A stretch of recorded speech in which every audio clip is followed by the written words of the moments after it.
তাহলে দুনিয়াতে আমরা চিরকাল থাকবো না। কাল কঠিন কিয়ামতের ময়দানে যখন আপনাকে আমাকে দাঁড় করানো হবে, আমাদের যখন হিসাব শুরু হয়ে যাবে, আমরা কেউ যাবো জান্নাতে আর কেউ যাবো জাহান্নামে। কথা বলেন ঠিক কিনা? আমরা কারা কারা আছি যে আমরা জান্নাতে যেতে চাই? দুটো হাত টান টান করে আল্লাহকে দেখান। আমরা সকলেই জান্নাতে যেতে চাই, কথা বলেন ঠিক কিনা? আমরা কেউ জাহান্নামে যেতে চাই না। কিন্তু জাহান্নাম থেকে বাঁচার জন্য আমলের দরকার আছে না নাই? জাহান্নাম থেকে বাঁচার জন্য ফর্মুলার দরকার আছে না নাই? এই জাহান্নাম থেকে কিভাবে রক্ষা পাবেন, জাহান্নাম থেকে কিভাবে নিস্তার পাবেন, জাহান্নামের কঠিন আযাব থেকে কিভাবে বাঁচবেন, এই কথা দুনিয়ার কেউ বলেন নাই। স্বয়ং আল্লাহ পাক রব্বুল আলামিন, আমি আপনাদের সামনে যে আয়াতে কারিমা তিলাওয়াত করেছি তার শানে নজুল আল্লাহ রাসূল সাল্লাল্লাহু আলাইহি ওয়াসাল্লামের একজন অন্যতম সাহাবী যার নাম হচ্ছে আব্দুল্লাহ ইবনে সালাম রাদিয়াল্লাহু তাআলা বর্ণনা করেন, আল্লাহ রাসূল সাল্লাল্লাহু আলাইহি ওয়াসাল্লামের কয়েকজন সাহাবা তারা বসে একখানে বসে যখন গল্প করতেছিলেন, পরস্পরের কাছে খোঁজ খবর নিচ্ছিল যে ভাই আপনি কেমন আছেন, আপনার বাসার সবাই কেমন আছে। এরকম করে তারা যখন গল্প করতেছিল, হঠাৎ করে আব্দুল্লাহ ইবনে সালাম রাদিয়াল্লাহু তাআলা তিনি বর্ণনা করেন যে ওই মজলিসের ভিতরে আল্লাহ রাসূলের সমস্ত সাহাবীদেরকে জিজ্ঞাসা করলাম যে আমরা তো দুনিয়ার জমিনে কেউ চিরকাল থাকবো না, দুনিয়ার জমিনে আমরা কেউ চিরকাল থাকার জন্য আসি নাই।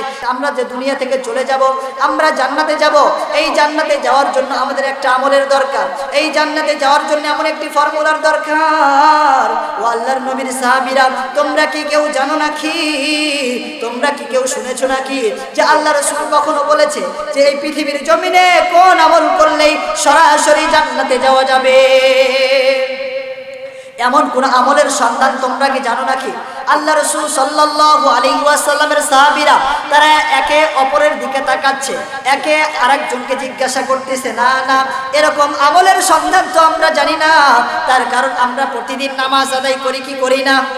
কথা বলেন তো, নামাজ আদায় করার পরে আল্লাহ কি কখনো বলেছেন যে আপনারা নামাজ পড়লেই জান্নাতে যাবেন? বলেছেন?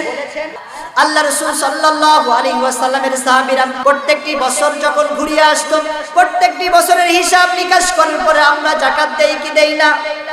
একটু কথা বলেন, দেই কি দেই না? আমরা যারা ধনাঢ্য ব্যক্তি আছি, আমাদের যাদের প্রচুর পরিমাণে টাকা আছে, আমরা বছর শেষে কিংবা জীবনের এক মুহূর্তের জন্য আমরা মদিনা শরীফে হজ করার জন্য যাই কি যাই না? বলেন তো, একবার যদি আপনি জীবনে হজ করেন তাহলে মৃত্যুর পরে আপনার জন্য কি ডাইরেক্ট জান্নাতের ওয়াদা আল্লাহ কি করেছেন? শুনেছেন কখনো? না না।